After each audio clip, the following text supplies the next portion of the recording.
to the NBA Finals, along with Michelle Smallman, Chris Canty, Evan Cohen with you. Good morning, CC. Good morning, Smalls.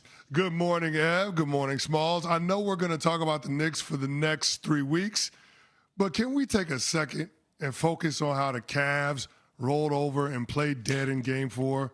What an absolute joke by the Cleveland Cavs. I mean, that is absolutely abysmal. Like, I understand the Knicks have a historic run going, 11 straight playoff wins. They haven't lost a game in 32 days, which is absolutely incredible. They deserve all the credit in the world.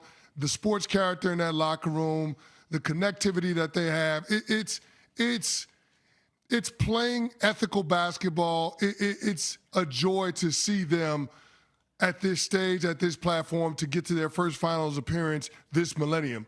But man, the Cavs must have already had the tickets booked for Cabo. There's no fight in them whatsoever in last night's game. That was an embarrassment to the city of Cleveland.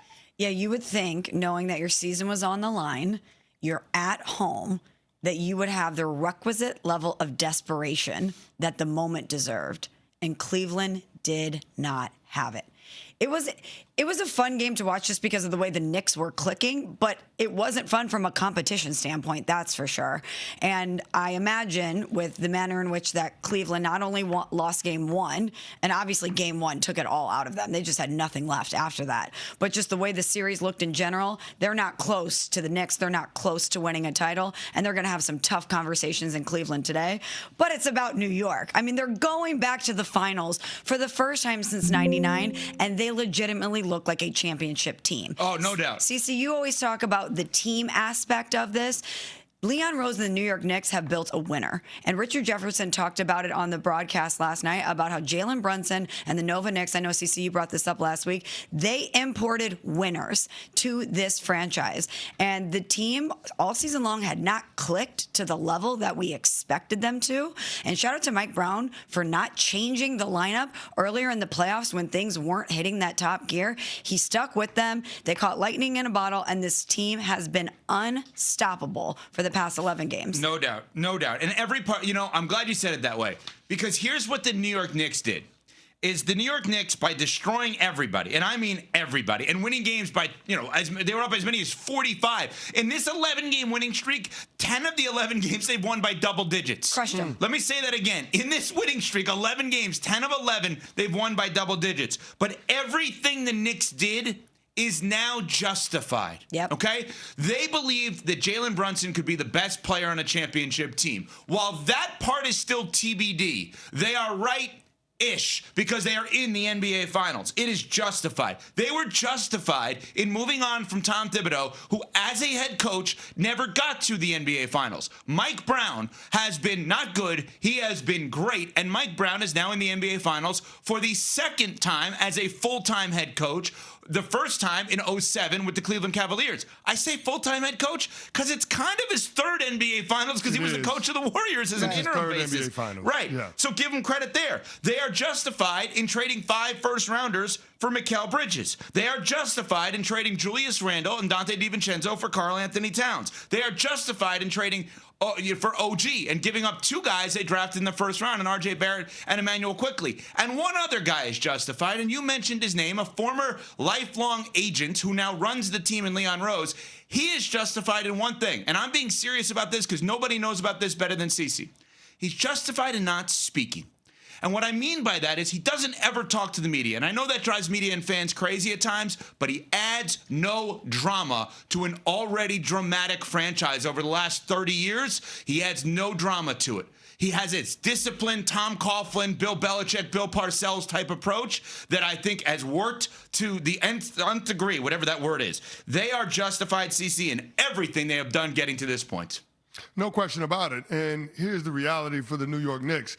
They had a week off between the semis and the conference finals. They'll have over a week off before the NBA finals tip off on June 3rd.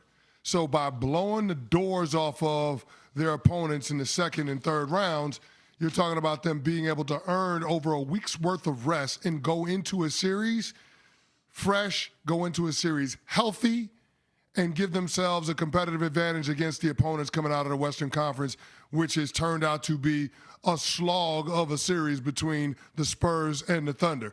That series is now a best of 3. We'll see what ends up happening as it shifts back to OKC in Game 5.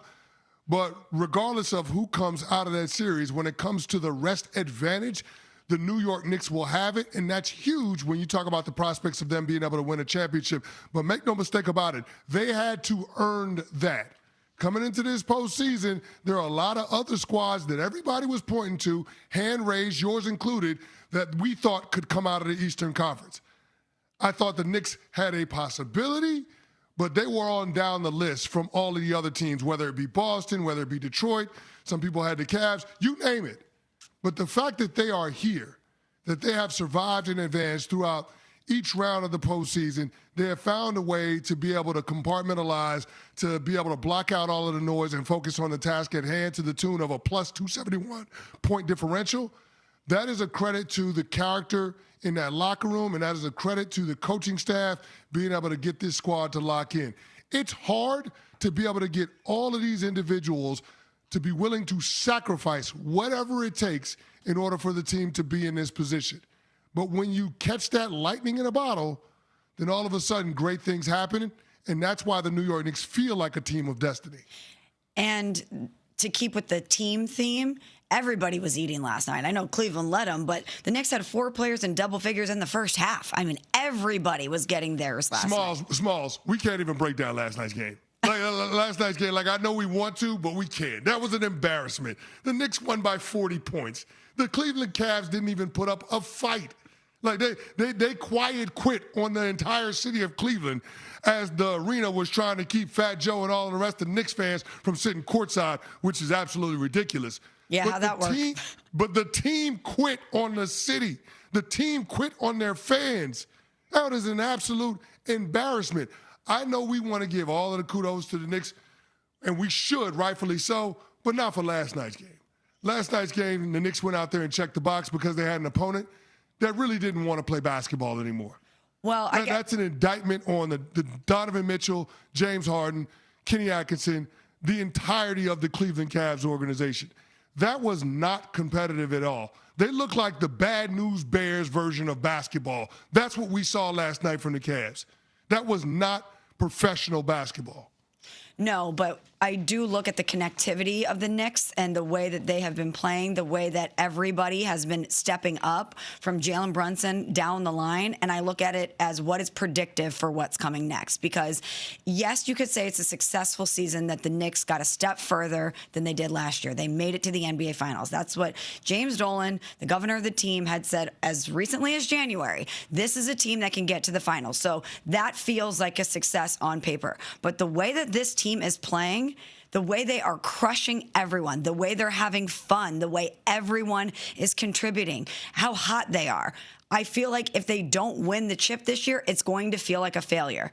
I don't know if you're going to get an opportunity like this again, where everyone is rested, where everyone is clicking at this level. And I know that on the other end of this, you've either got the defending champs in the Oklahoma City Thunder or the San Antonio Spurs with one of the greatest players that we've seen hit this league in a long time, an absolute alien in Wemby.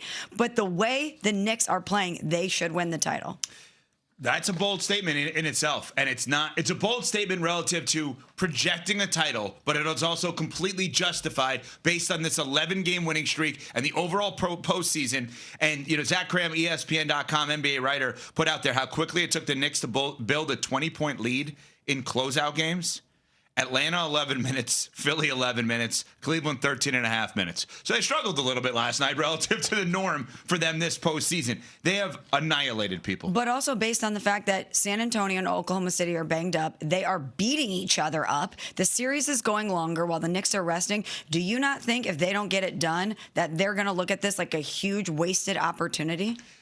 Sure, but I think even a banged-up version of both those teams are still amazing, just like the Knicks. And that's why we're setting up for an unbelievable finals between whoever comes out of the West and the New York Knicks on ABC, on ESPN Radio, brought to us by Gusto. I mean, this is just, it's awesome right now what's going on in the NBA.